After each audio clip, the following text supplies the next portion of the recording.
Boa tarde, tudo bem, queridos alunos do nono ano? Vamos para mais uma aula de História do Centro Educacional Nova Esperança. Mas nesse momento, vou ler um versículo para vocês. Está em Salmos 115:9, que diz: Confie no Senhor, ó Israel, Ele é o seu socorro e o seu escudo. E que nesse momento que estamos passando, não só o Brasil, mas o mundo, nós possamos confiar em Deus e ter o nosso Deus como nosso escudo, ok? Vamos orar então nesse momento. Senhor Deus, muito obrigado a Deus por estarmos falando contigo, Senhor. Te agradecemos, a Deus, pela vida dos nossos alunos, te pedimos pela vida dos pais dos nossos alunos, pela nossa escola, pela diretoria da nossa escola, Senhor, por todos os funcionários também da nossa escola, Deus. Esteja conosco, Senhor, nesse momento, Senhor, perdoa os nossos pecados, Senhor, e te pedimos, a Deus, que esteja guardando o teu povo. Em nome de Jesus, amém. Bom, preciso que vocês coloquem o nome de vocês aqui para a gente poder fazer a presença, tudo bem? E vamos começar mais uma aula. Bom, nós estamos trabalhando a unidade 2, né? Falamos da Primeira Guerra Mundial e da Revolução Russa. Só que estamos terminando a Segunda Guerra Mundial. Agora vamos para o tema 2, da página 56, ok? Que fala sobre a guerra e o fim dela. Antes, nós vamos falar da página 56, no terceiro parágrafo, ok? Que vai falar sobre a guerra no continente africano. Essa guerra também ela teve uma repercussão no continente africano. Vamos entender por quê? Porque os aliados eles tinham colônias, e essas colônias, na verdade, que eram de domínio desses aliados, elas também entram em guerra. Vamos ler na página 56 o terceiro parágrafo. Na África Ocidental, eles combateram nas colônias alemãs de Togo e Camarões, integradas às forças britânicas e francesas. Em 1914, ocuparam e conquistaram aquela região. Ao sul, participaram da tomada da atual Namíbia, onde os combates formais foram mais intensos. Então você tem aí as colônias lutando juntamente com seus aliados. Tudo bem? Atualmente, principalmente como carregador... Corta essa parte. Bom, vamos entender essa disputa melhor na página 56. Vamos acompanhar. Na colônia portuguesa de Moçambique, na costa do Oceano Índico, a guerra foi dramática, tanto para os africanos quanto para os soldados vindos da metrópole, ok? Vindos lá da cidade. A posição de Moçambique era estratégica, porque era a porta de entrada da África Oriental, que ela estava situada a oeste, ok? Ao entrar em conflito, Portugal estava preocupado com o futuro de suas colônias no continente, sobretudo de Moçambique e Angola. E o que Portugal fez, né?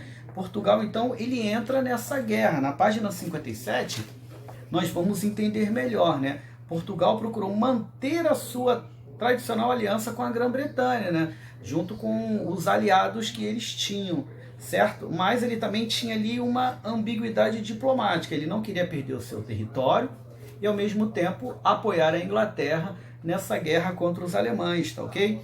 Mesmo sem declarar guerra oficialmente à Alemanha, o governo português enviou cerca de 30 mil soldados para combater as forças alemãs em Angola e em Moçambique. Mas aí o governo português ele estava preocupado somente com as suas posses, com as suas colônias, né?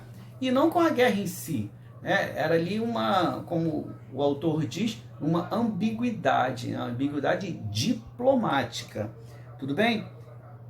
Então eu quero que vocês, por favor, deem um joinha aí, ou se tiver algum tipo de dúvida, você faça os comentários. Bom, na página 58, né, nós vamos perceber que a Rússia, ela deixa a guerra, mas ela tem um objetivo comum aí em deixar a guerra. A Rússia, ela era governada pelos czares e, infelizmente, naquela época a população não estava sendo bem atendida, né, mas ela deixa a guerra porque há uma revolução na Rússia que nós vamos tratar mais à frente. Mas vamos entender por que a Rússia deixou a guerra. Página 58. Enquanto a guerra estagnada na frente ocidental e na frente oriental, as tropas alemãs empunhavam pesadas derrotas às tropas russas.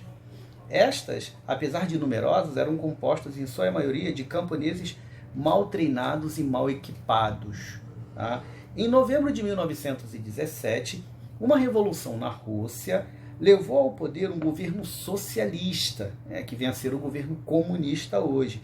Atendendo ao apelo popular, retirou o país da guerra em março do ano seguinte. Assinou um tratado, um acordo de paz com a Alemanha, e a saída possibilitou a Alemanha concentrar as suas tropas na parte ocidental. A Rússia ela sai da guerra por um problema político, ok? Então, coloquem aí, por favor, os comentários e grifem essas duas estrofes. Ok, então nós temos aí a Rússia, que sai da guerra, por um motivo político, social e econômico também, que foi a Revolução. E mais abaixo, nós vamos ver o fim da guerra, a entrada dos Estados Unidos na guerra e o fim dessa guerra. Vamos entender, por favor.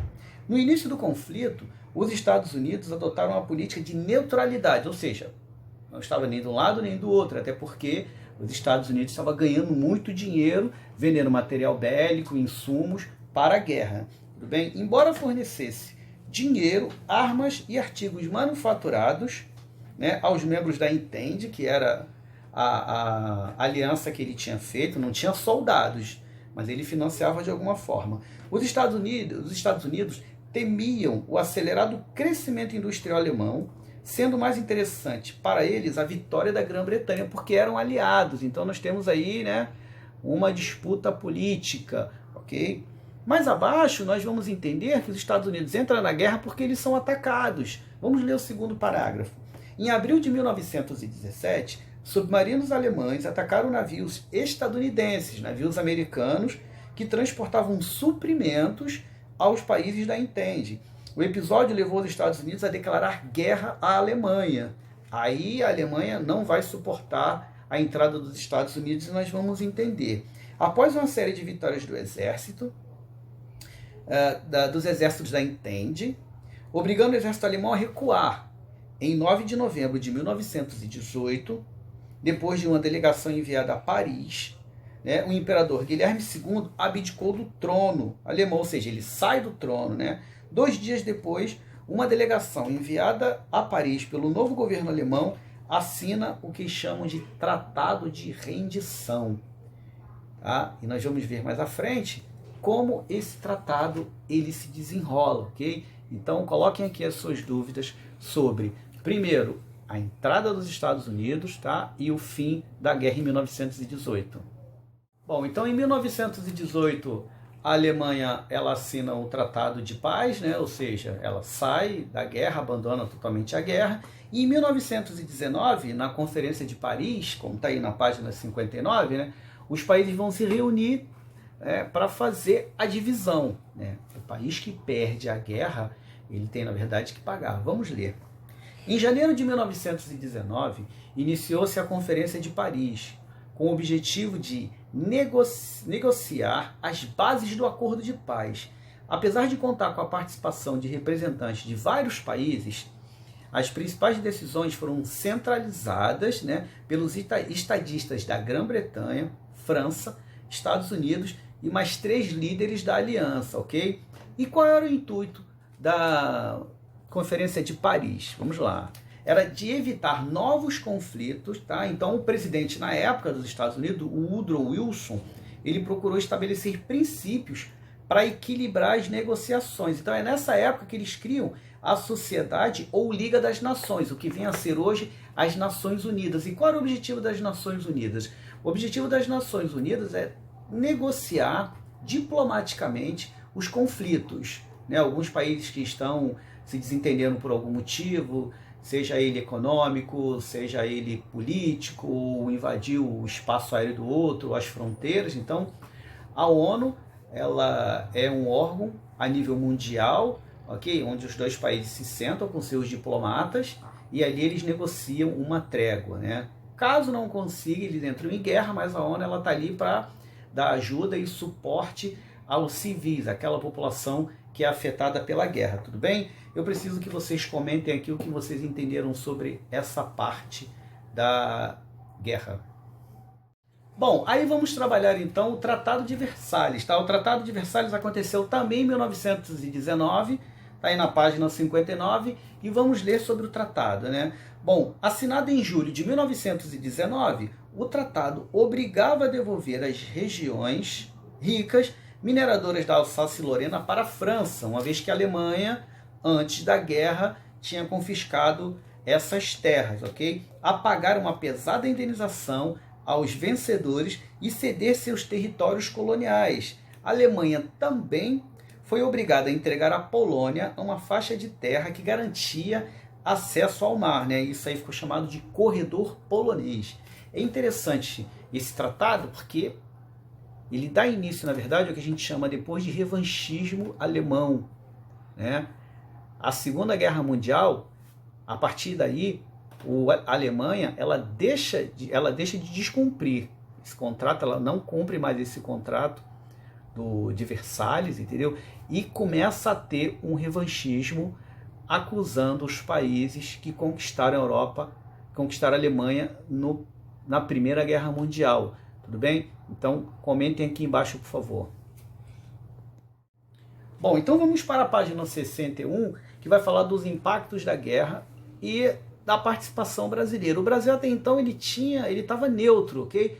Mas os países aliados eles começaram a impor algumas sanções ao Brasil, e o Brasil ele produzia muito café, então o medo dele era perder o apoio desses países, ok? E não ter mais como escoar o seu produto. Vamos entender isso na página 61, que diz o seguinte: quando estourou a guerra na Europa em 1914, o governo brasileiro assumiu uma posição de neutralidade, ou seja, ele até então não queria saber da guerra, ok? Mantendo somente as relações diplomáticas e comerciais com todas as nações beligerantes, ou seja, todos os países que estavam em estado de guerra, ok? Porém, a travessia do Atlântico foi perigosa porque a Tríplice Entende, eles impuseram restrições a essas nações, entendeu? E o Brasil só tinha um produto na época, que tinha vários produtos, mas o carro-chefe era a produção de café. Como eu falei, acho que o governo brasileiro tinha medo, né? Com certeza, de perder esses países que nós exportávamos café na época. Então, em 1917, navios brasileiros foram atacados por submarinos alemães no Oceano Atlântico. Aí sim, levou o Brasil a declarar guerra contra a Tríplice Aliança, ok? Então ele organizou uma divisão naval para patrulhar o Atlântico, né? Enviou um grupo de oficiais para ser treinados na Europa. Então foi uma participação assim um pouco tímida, né? Mas entrou na guerra de alguma forma, ok? O Brasil também organizou uma missão médica para atuar na França, um grupo de quase 150 militares, ok? Eles atuaram na França até 1918, é como se fosse ali um hospital de campanha. Então essa foi a participação do Brasil na Primeira Guerra Mundial, tudo bem? Comentem aqui embaixo sobre a participação do Brasil nessa guerra. Bom, nono ano, agora vamos trabalhar o tema 3 a partir da página 63, ok? Que vai falar da guerra e revolução na Rússia. A Rússia é um dos maiores países em extensão, só que ela estava passando por alguns problemas. Primeiro, tinha um czar no comando, o imperador, e ainda estava na época do feudalismo, estava saindo do feudalismo e indo para o que chamávamos na época de industrialização ou reurbanização. Vamos ler na página 63 o último parágrafo, por favor.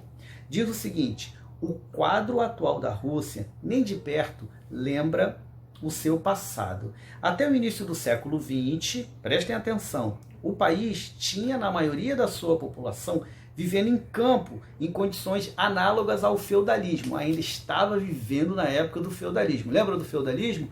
Um senhor de terras, ele vai dividir a sua terra em pequenos lotes, chamados de feudos.